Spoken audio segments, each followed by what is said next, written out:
क्षयणानि आगम में कहा गया है। सन्नान नानोव गए महेशी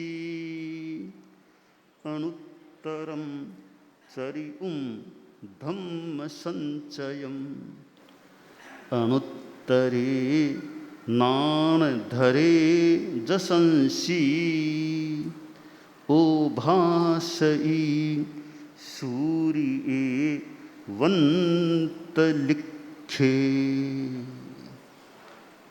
सूर्य की तरह दीप्तिमान रहे।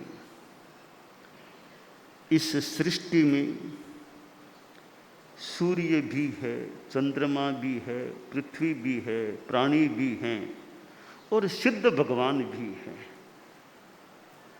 सूर्य एक तेजस्वी तत्व है और सूर्य कितना मर्यादित रूप में उदित होता है और कितना मर्यादित रूप में अस्ताचल को चला जाता है कि सूर्योदय कब होना वो जो टाइम फिक्स है देख लो।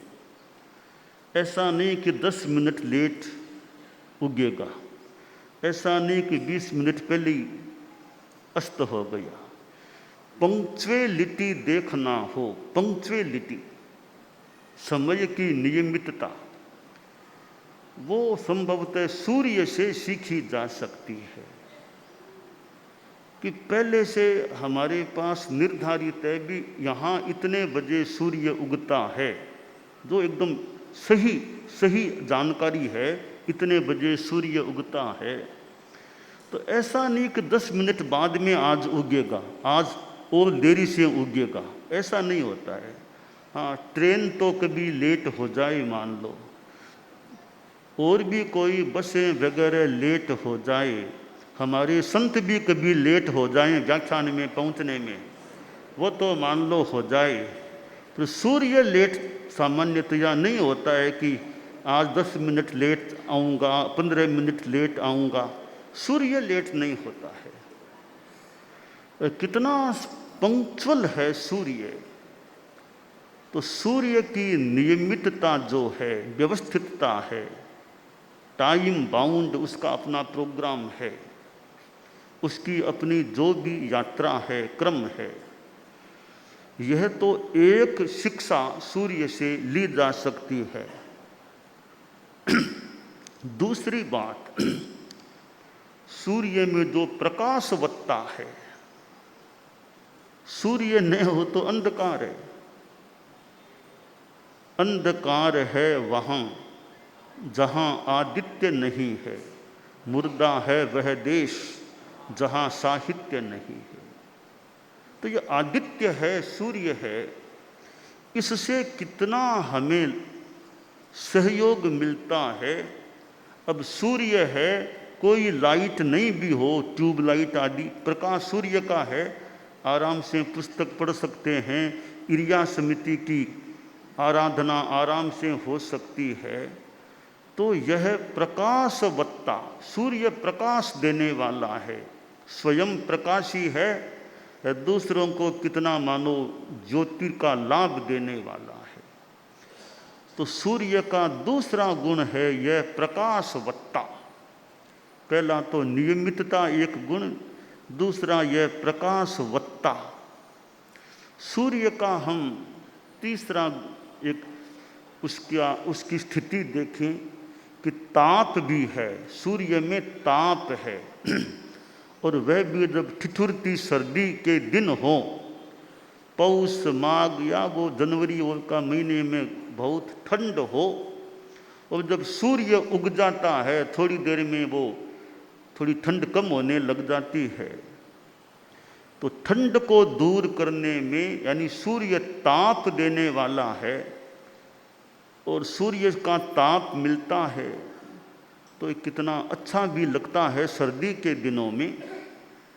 तो ये तापवत्ता, यह भी एक सूर्य की स्थिति है या अपना गुण है। उक्कित्तनम में जो कहा गया आयिच्चेषु अहियम पयासयरा, आदित्यभ्यः अधिकम प्रकाश करा, कि हमारे सिद्ध भगवान जो 24 यानी तीर्थंकर जो हुए हैं अभी सिद्ध भगवान की अवस्था में, वे चंद्रमाओं से भी अधिक निर्मल और सूर्यों से भी अधिक प्रकाश करने वाले हैं। कि केवल ज्ञानी तीर्थंकर हैं, उनका ज्ञान तो सूर्यों से भी ज़्यादा वो मतलब प्रकाश कर हैं।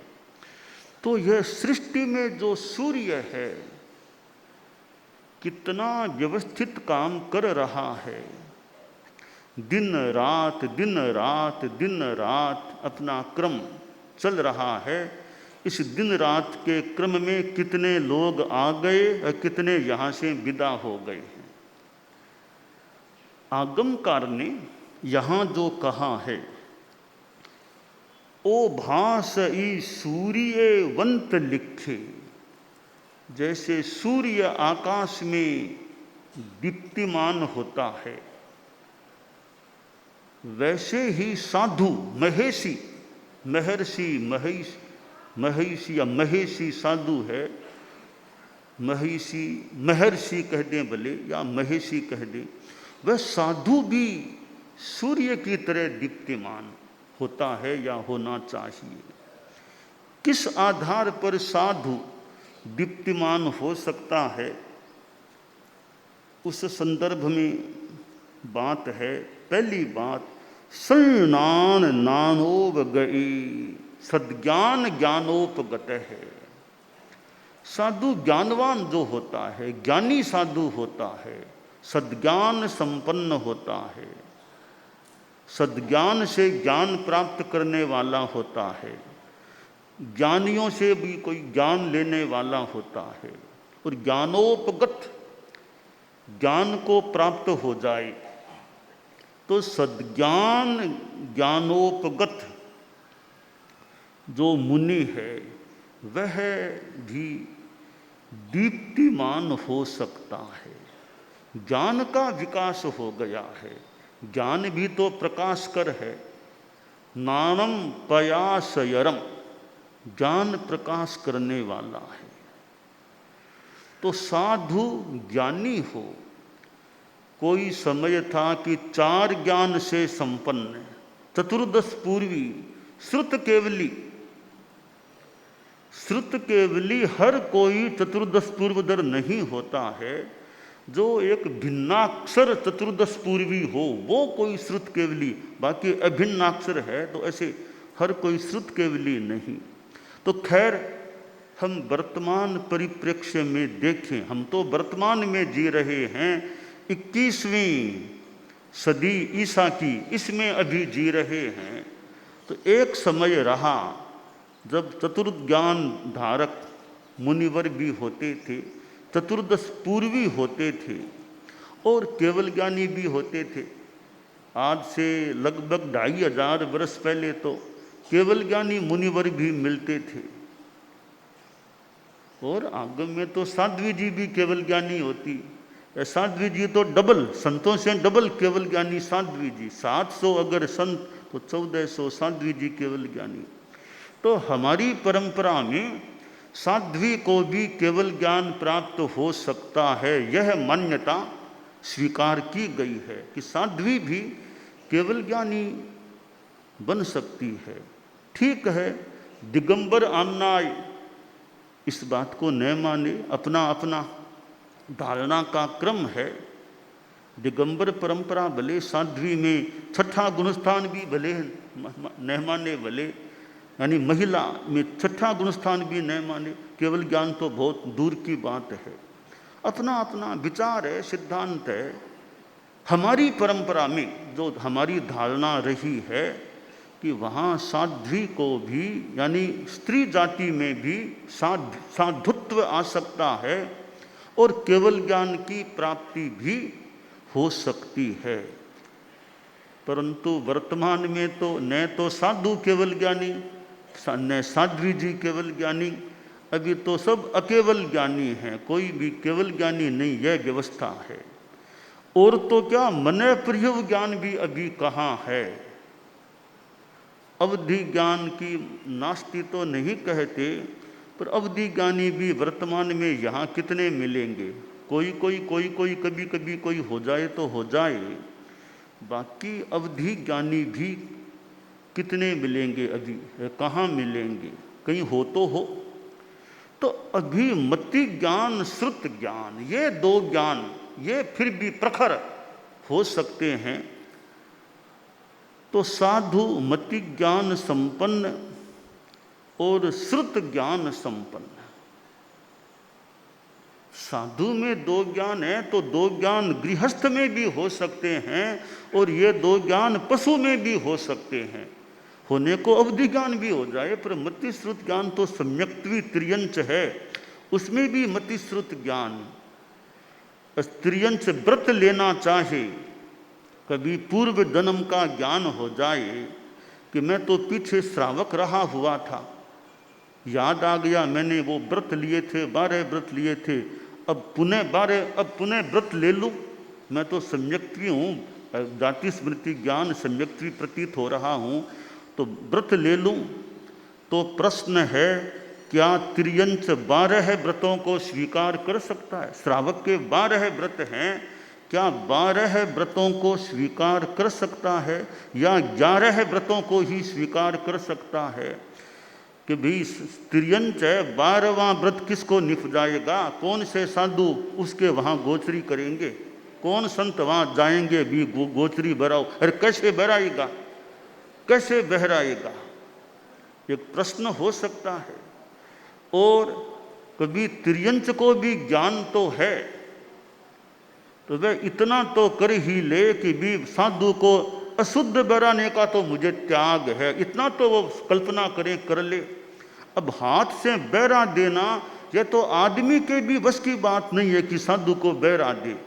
कोई आदमी 12 व्रती बनता है, 12वां व्रत भी स्वीकार किया है, योग संयोग से उसको तो तत्काल विदेश जाना पड़ गया, लंदन जाना पड़ गया, अमेरिका, अफ्रीका, रशिया, वहाँ जाना पड़ गया और वहीं जाकर के रह गया। अब रशिया में कोई पंच महाव्रतधारी पैदल विहारी मान लो साधु वहाँ नहीं हैं, अब उसके 12 व्रत लिए हुए हैं, अब साधु को दान दे नहीं पा रहा है, 30-35 वर्ष वहीं रहा और वहीं फिर संथारा करके काल धर्म को प्राप्त किया। तो जिंदगी में 12 व्रत स्वीकार करने के बाद एक भी बार साधु को पात्र दान नहीं दे सका, तो क्या उसमें 12वां व्रत नहीं रहा, दान तो नहीं दे सका। वो विदेशी से कहा गया भी कि 12 व्रती हो तो 12वां व्रत कैसे निभ जाते हो। वो बोला, ओ यहाँ हमारे साधु तो कोई है नहीं विदेश में, मैं तो खाना खाने बैठता हूँ, साधु जी महाराज आओ पधारो गोचरी करो, ऐसे भावना गाता हूँ मैं तो, साधु जी महाराज आओ पधारो हमारे गोचरी करो, बस थोड़ा सी भावना भा लेता हूँ, कोई नहीं आया मैं अपना खाना खा लेता हूँ। कि विदेश में कोई साधु आया तो नहीं, मैं भावना भाता हूँ, खाना खाने से पहले साधु जी महाराज पधारे तो मैं व्रत निभ जाऊँ, तो आए न आए मेरी भावना का लाभ तो मुझे मिलता ही है ना, कि भावना भाता हूँ। भावना भाने का भी लाभ है, भी गृहस्थ है, भी रोज साधु आए न आए, कहीं साधु है ही नहीं आसपास, पर 1 मिनट 30 सेकंड भावना भाली, कोई साधु साध्वी जी चारित्रात्मा पधार जाएं, तो मैं अपने भोजन का अंश साधु को साध्वी जी को बेरा दूं, चारित्रात्मा को बेरा दूं, मैं मेरा बहुत लाभ मिले मुझे, यह भावना भी भाई है। तो भावना भाने से भी निर्जरा का लाभ तो मिलना ही चाहिए ना। तो यह 12वां व्रत है, इस पर भी चिंतन की सामग्री हो सकती है कि जैसे कि 12वां व्रत का 2 पार्ट कर दें, 12वें व्रत के 2 पार्ट। पहला पार्ट है 12वें व्रत का कि अशुद्ध बहराने का त्याग है, यह संबर हो गया, यह संबर हो गया 12वां व्रत, अशुद्ध बहराने का, साधु को अशुद्ध बहराने का त्याग, यह संबर हो गया। अब बाद में दान देने का मौका मिले और दान दे, उसमें निर्जरा का लाभ हो जाए, कर्म कटे भावना भाई शुभ योग बरते तो निर्जरा का लाभ हो जाए। इस प्रकार 12वां व्रत 2 भाग वाला, एक भाग संबर वाला, दूसरा भाग यो निर्जरा वाला। तो अशुद्ध बैराने का त्याग है वो तो 12वां व्रत संबर रूप हो गया। बाद में शुद्ध दान देने का मौका मिले, साधु को दान दे, शुभ योग बरते, वो 12वें व्रत का निर्जरा का एक हिस्सा किसी रूप में मान ले। तो यों व्याख्या की जाए तो तिर्यंच भी कोई यह त्याग कर दे भी साधु को अशुद्ध बैराने का मुझे त्याग है, तो वो त्याग जितना जो भाग है वो तिर्यंच के भी 12वां व्रत का हो तो कोई आपत्ति है क्या?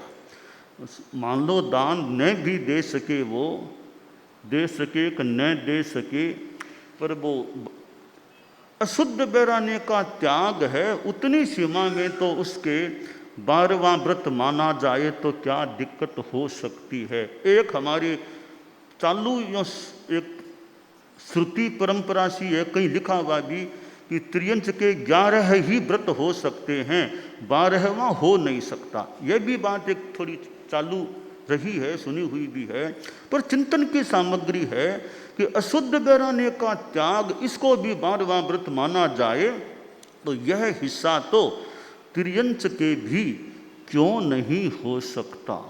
तो यह सन्नान नानोव गए कि साधु महेशी जो है सद्ज्ञान ज्ञानोपगत ज्ञान संपन्न हो, सद्ज्ञान से ज्ञान संपन्न हो, और सद्ज्ञान देने वाले भी कोई मिल जाएं, सद्ज्ञान देने वाले। हमारे संतों में, साध्वी जी में भी कई सद्ज्ञान देने वाले, कोई पढ़ाने वाले, बंचाने वाले मिल जाएं, समणियों में भी कोई बंचाने वाले, पढ़ाने वाले मिल जाएं। यहाँ तो मान्य विश्वविद्यालय भी है, यहाँ कितनी क्लासें वगैरह जैन विद्या के प्राकृत आदि में जो भी पढ़ाने वाले समणिया हों, गृहस्थ हों, तो सद्ज्ञान देने वाले, वो भी अध्यात्म विद्या का सद्ज्ञान, तत्व ज्ञान, आगम ज्ञान, रहस्य ज्ञान, इनका वो कोई देने वाले मिल जाएं तो दुनिया में ज्ञानी व्यक्ति भी मिल सकते हैं। अब मुनिश्री हेमराज जी स्वामी सिरियारी वाले, तो उनका अपना ज्ञान रहा होगा, और मानो आचार्य भिक्षु तो खैर उनकी तो क्या बात बताएं, इतने ज्ञानी, पर हेमराज जी स्वामी भी मानो कुछ अंशों में स्वामी जी के रास्ते पर ज्ञान की दृष्टि से। तो हेमराज जी स्वामी भी कितने ज्ञानी पुरुष रहे होंगे। आचार्य भिक्षु और जयाचार्य के बीच की एक कड़ी संभवतः हो तो हेमराज जी स्वामी थे। इधर तो ज्ञानी पुरुष महापुरुष आचार्य भिक्षु, इधर ज्ञानी पुरुष महापुरुष श्रीमद जयाचार्य, दोनों तो कभी आपस में मिले नहीं थे।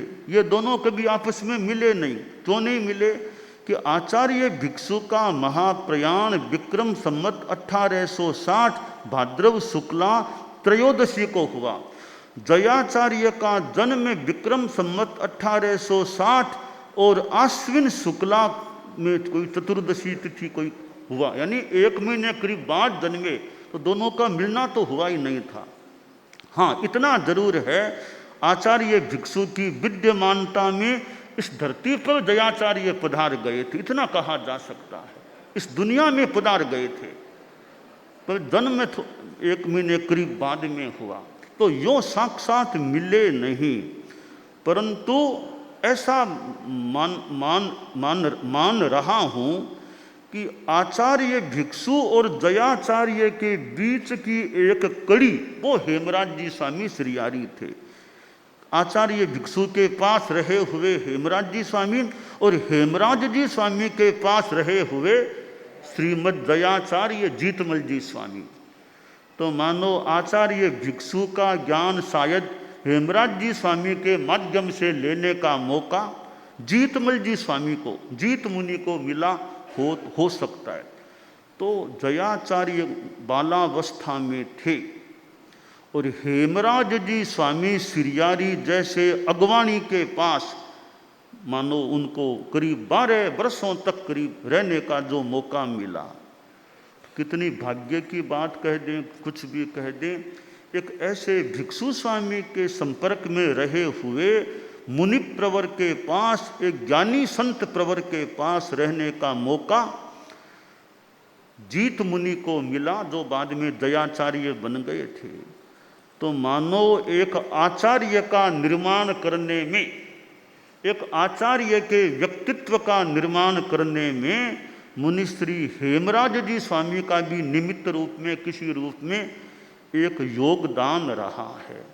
तो वे ऐसे संत जिनके परिश्रम से कोई छोटे या संत ऐसे तैयार होते हैं, वे संघ की सेवा करते हैं, तो कितनी अच्छी बात है। किसी संत को एक व्यक्तित्व का निर्माण करने का मौका मिलता है।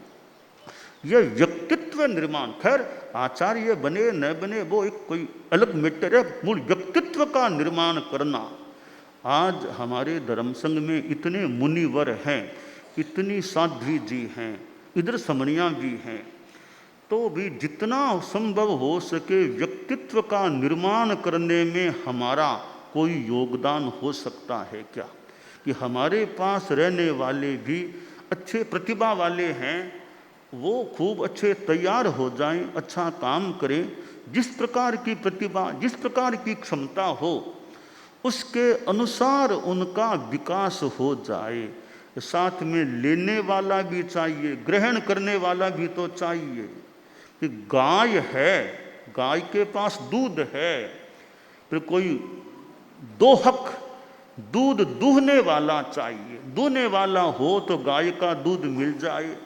तो मान लो ज्ञानी पुरुष एक गाय के समान है, अब कोई थोड़ा विद्यार्थी जो लेने वाला भी चाहिए ना, ग्रहण कर सके।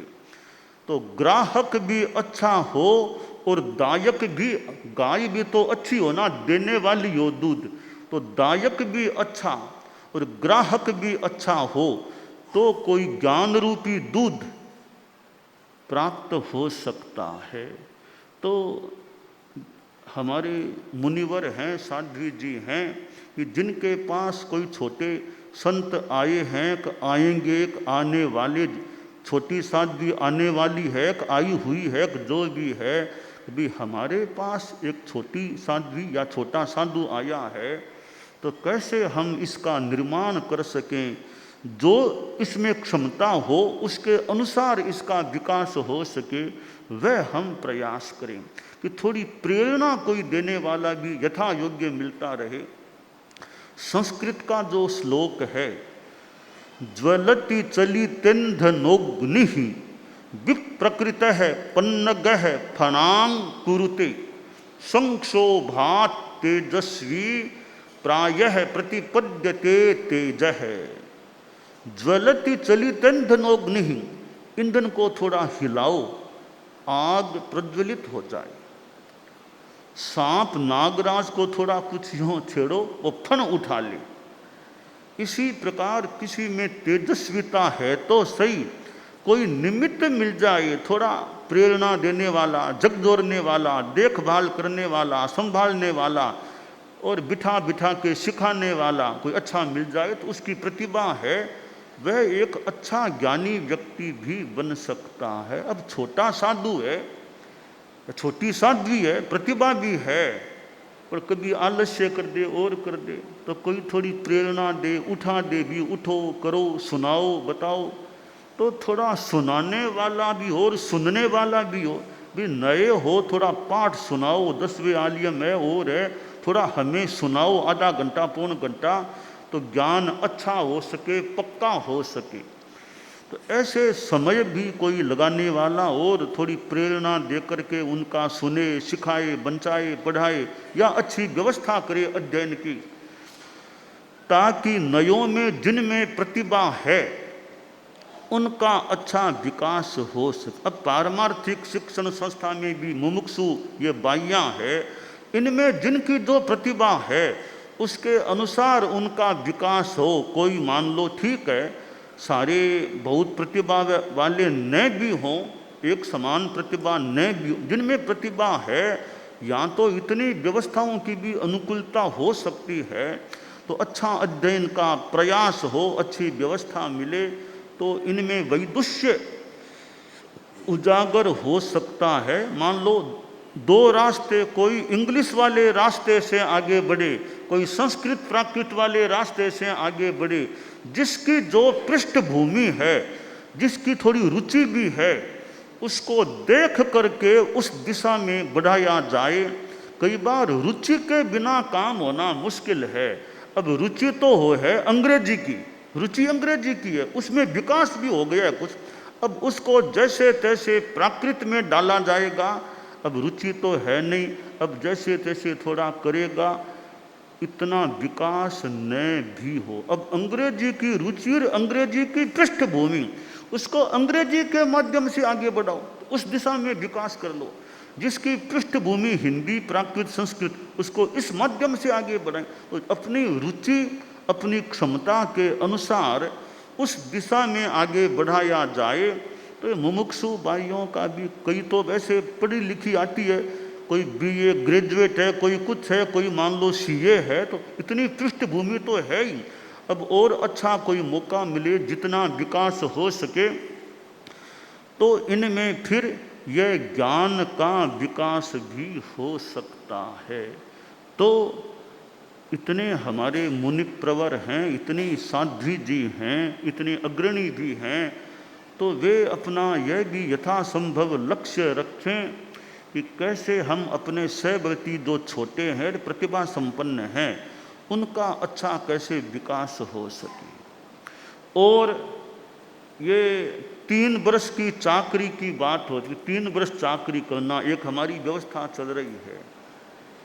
प्राचीन काल में कभी गाथा लिखो और वो करो, संतों से गाथा लिख लिख के लाओ, आजकल वो बातें कृतकृत्य हो गई हैं। साध्वी जी तो फिर भी आज भी रजोहरण या जो भी भेंट में लाती हैं, उनकी तो वो परंपरा मानो चल रही है। भेंट में कई सिंगाड़े के बिना खाली आट नहीं, गुरुकुलवास में जा रहे हैं आचार्य श्री के वहाँ, तो कुछ तो लेकर जाओ, कुछ बनाकर ओगा बनाओ, वो बनाओ, कुछ साथ में भेंट ले जाओ। तो साध्वी समुदाय में तो मानो वह परंपरा चल रही है कि भेंट में कुछ ले जाएं। ये इतने धर्मोपकरण जो ओगा चाहिए, पूंजनी चाहिए, डोरी, सांकली, मुँहपत्तियाँ कई चीज़ें चाहिए। तो प्राय भाई साध्वी प्रमुखादि से बताना भी कि संतों को उपकरण चाहिए। अभी वो संत आए कि ओगा चाहिए, मुफ्तियाँ चाहिए, वो साध्वी प्रमुखादि को बाद में तो अब चाहिए तो साध्वी जी से बताओ भी संतों को यह चाहिए। तो अब साध्वियाँ बनाती है, तब वो संतों के काम आ जाती है। तो यह हालांकि संघ की ही सेवा है, आचार्यों का अपना एक काम भी है, वो साध्वियों के माध्यम से मान लो कराते हैं। तो पर यह भी एक प्रकार की सेवा है, धर्मोपकरण तैयार करना, और उपयुक्त रूप में धर्मोपकरण तैयार हो और फिर वो औरों के भी काम आ जाए। ओगा पूंजनी तो हमारे एक बहुत आवश्यक धर्मोपकरण है, मुपत्ति भी आवश्यक धर्मोपकरण है, तो उनकी उपलब्धि भी होती है। और यह साध्वी समुदाय को एक मौका मिल रहा है कि यह सेवा, यह सहयोग, संघ का यह काम करने का मौका मिल रहा है। तो यह काम चल रहा है, कोई ऐसी कोई व्यवस्था या प्रयास रूप में बन जाए कि 3 साल में एक बैरागी लेकर के आना। यह कोई नियम, अगर नियम तो क्या बने, पर प्रेरणा हो कि संत हैं, मान लो ओगा पूंजनी तो मान लो भले नहीं भी बनाए, पर हर सिंगाड़ा कि 3 साल में एक बालक एक बैरागी को भेंट करे, ऐसा प्रयास रूप में हर साध्वी का सिंगाड़ा है। और तो है ही ओगा पूंजनी, पर हर एक बैरागण, 2 बैरागण या 1 बैरागण 3 साल में ला करके भेंट में दे। तो यह कोई प्रयास रूप की व्यवस्था हो जाए तो यह भी बहुत बड़ी भेंट है, बहुत बड़ी भेंट है यह भी, कि हर सिंगाड़ा न्यारा से आए। गुरुकुलवास में भी साज के अग्रणी साज के हैं, कोई मतलब जितना हो सके भी 3 साल में एक बालक एक बैरागी प्रस्तुत करने का प्रयास। तो ओगा पूंजनी जैसे आते हैं और साध्वियाँ भेंट करती है। कई बार दोपहर में साध्वी प्रमुखा जी पधारती है, वो साध्वी जी भी आती है भेंटना लेकर के। तो हमको साध्वी वरिया ले लेती, आजकल हमें दिखा प्रस्तुत करती है, तो यह बेंटना भी अच्छा है, पर एक एक बैरागण साथ में लेकर आए हर सिंगारा, ऐसी कोई व्यवस्था बन जाए वो। हालांकि और तो हाथ की बात नहीं, प्रयास करना, एक तो प्रयास ही नहीं करे, एक प्रयास तो करे ना कम से कम, कि कम 3 साल में एक बैरागण गुरुकुलवास में भेंट में दे देना। हर मुनिवरों का सिंगारा एक बैरागी गुरुकुलवास में 3 वर्ष में भेंट कर देना। तो उसके लिए भी कि हमें तो चौमासा ज़्यादा एक एरिया में कराओ, उस पर भी हम सोचें भी 3 साल एक एरिया में रख दें, कोई तैयार कर सकते हो तो हमें बताएं। तो यह एक प्रयास हो तो कितना बड़ा यह काम, कितना अच्छा काम है। किसी आत्मा को विरक्ति की ओर ले जाना, प्रेरणा दे देना, तो हमारे कितने यानी संतों ने, एक साधुओं ने कितने बैरागियों को आज तक तैयार किया होगा, कितने संत। और कोई कोई संत तो साधुओं के द्वारा प्रेरित हुए होंगे और वे बाद में मुनि दीक्षा में आ गए हैं। तो यह भी साधुओं ने छोटे छोटे बच्चों को, पता नहीं कईयों को साध्वी समुदाय ने तैयार किया होगा। उनके पास छोटे बच्चे सीखते हैं, थोड़ी प्रेरणा मिलती है, बैरागी बन जाते हैं। तो साध्वियाँ भले छोटे बच्चों को भी भले तैयार कर दें, कोई मुमुक्षु किसी रूप में आना चाहिए। तो यह एक सद्ज्ञान ज्ञानोपगत की बात है। तो यह भी ज्ञान दूसरों को कोई दे, आत्मा के कल्याण का ज्ञान दे कि कैसे आत्मा का कल्याण हो सके। यह ठीक है भी उम्र की थोड़ी साध्वियों में वो सीमा है। साध्वी जी कह दें 60 वर्ष की बाई को ले लो, कि उसको साध्वी प्रमुखा जी स्वीकार करें कि नहीं करें वो नहीं कहते। अब साध्वी कह दें 60 वर्ष की हमें नहीं चाहिए, तो वो तो साध्वी प्रमुखा जी साध्वी 20 वर्ष की वो तो साध्वी ले ले, मान लो इनको 60 साल की लाकर देंगे ना साध्वियाँ, इसको आप ले लो। तो ये स्वीकार करें कि नहीं करें थोड़ा मुश्किल है। तो वो साध्वी प्रमुखा जी चाहें वैसी बाई को ला करके भेंट करें छोटी, तो साध्वी प्रमुखा जी साध्वी वरी है वो उनको चाहिए। तो हालांकि संतों में हम तो 60 वर्ष का भी देख लेते हैं, संतों में तो 60 वर्ष का भी कोई प्रतिक्रमण सीख ले, साधुकार थोड़ी योग्यता हो, चलने की ओर की, स्वास्थ्य की योग्यता हो। तो हम तो ये मुनि हेम ऋषि जी है कि ध्यान मूर्ति जी है, हमने तो 60 या नमी कुमार ऐसे कईयों को 60 के पार को भी हमने तो लिया है। तो संतों में तो मान लो 60 को भी देख लें, योग्यता हो, प्रतिक्रमण याद कर सके। तो साध्वी प्रमुखा जी हर किसी को ऐसे स्वीकार शायद नहीं करेंगे, तो उनको तो साध्वियाँ वो देख करके ही लाएं साध्वी प्रमुखा जी के पास।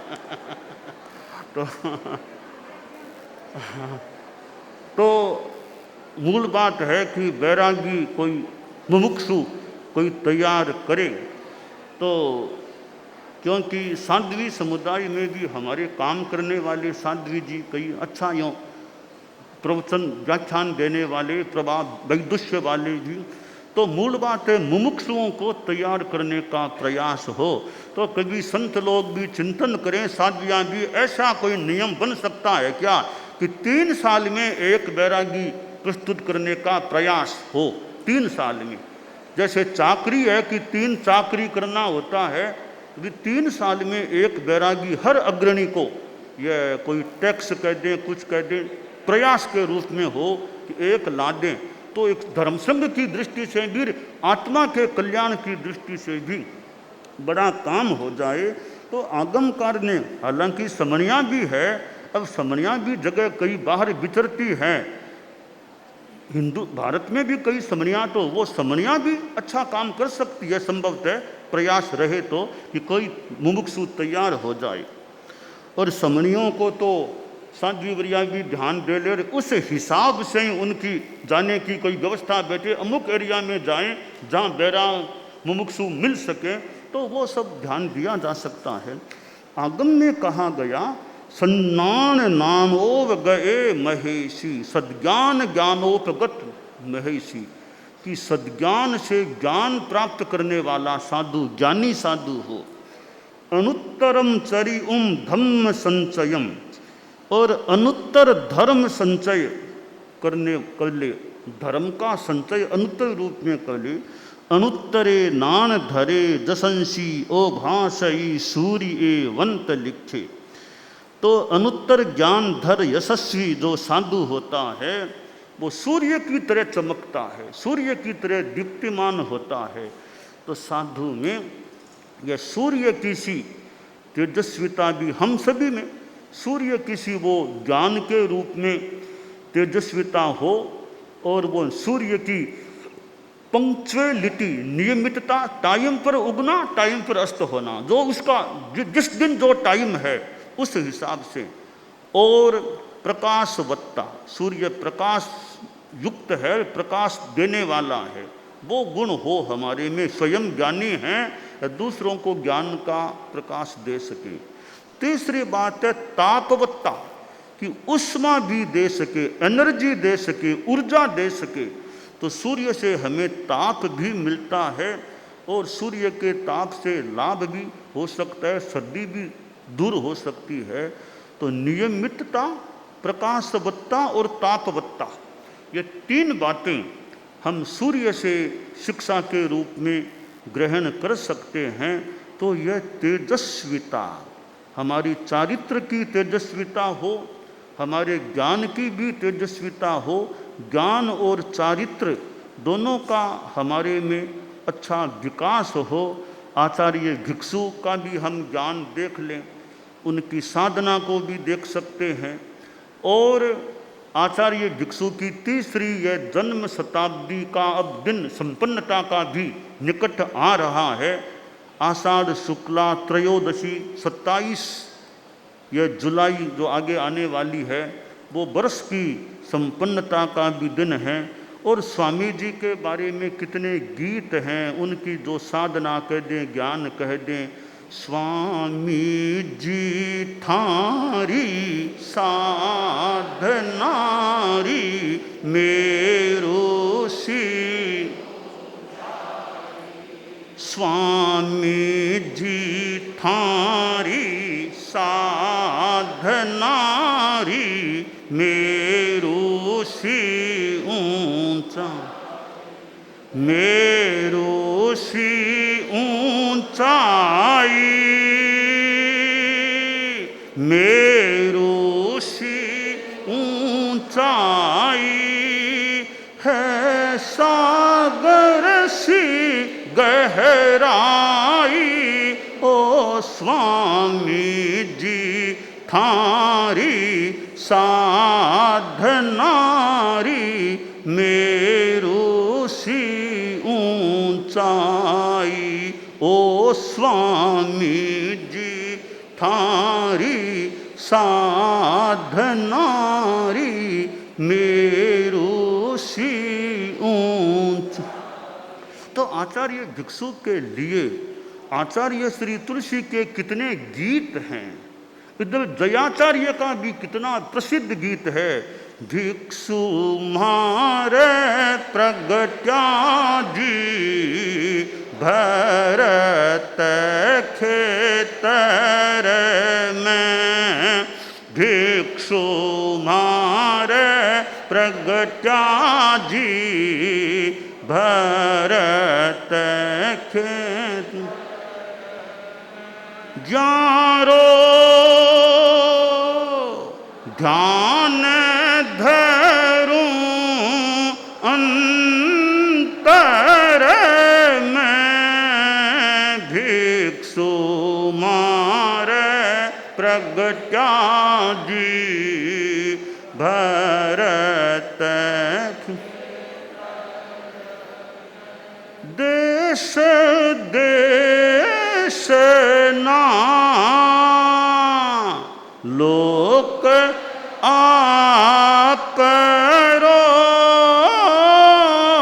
देश देश ना लोक आपरो। समरण कर रया और मैं। भिक्षु मारे प्रगट्या जी, भरत मंत्राक्षर समय नाम तुम्हारो, मंत्राक्षर समय नाम तुम्हारो,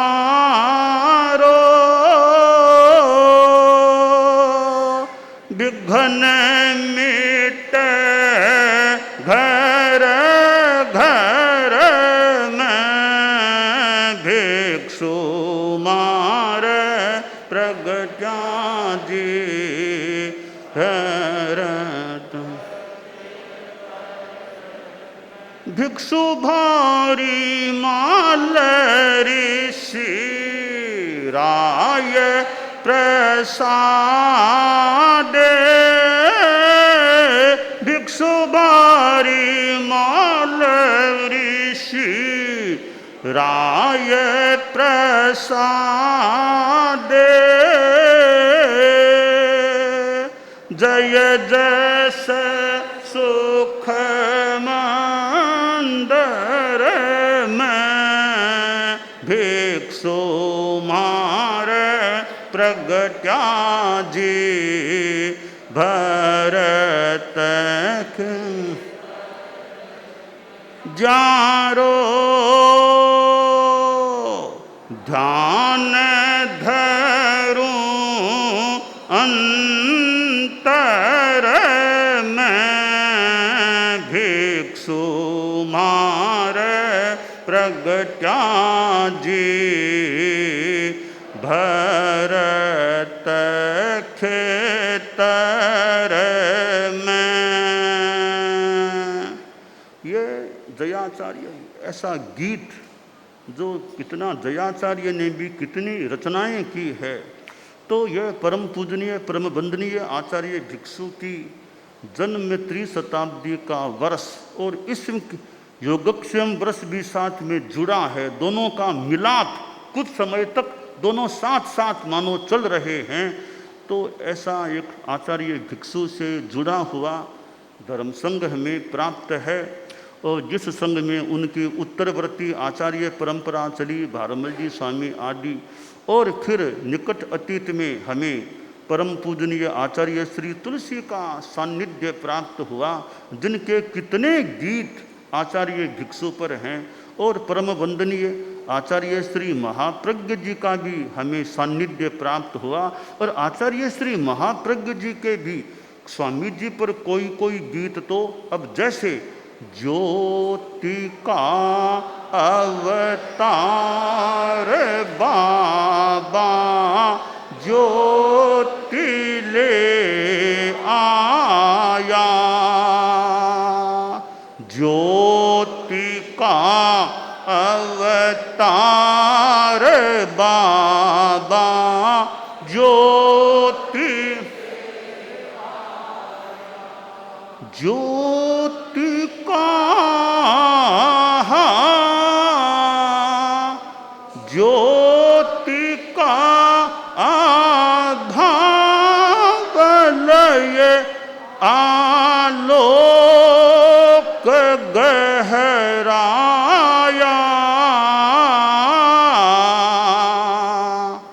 ज्योति का अवतार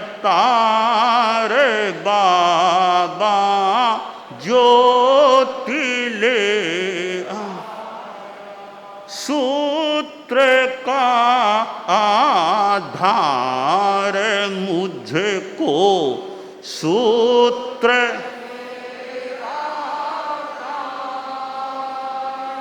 सूत्र सूत्र की आरा रही है त्राण बन रही है,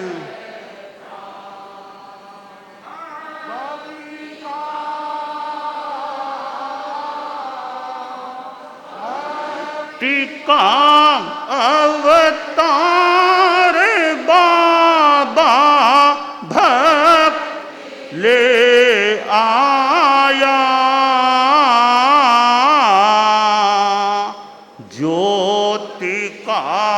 अवतार बाबा ज्योति ले,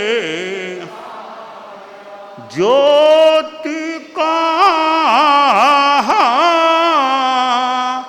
ज्योति का आभाव लय आलोक गहराया,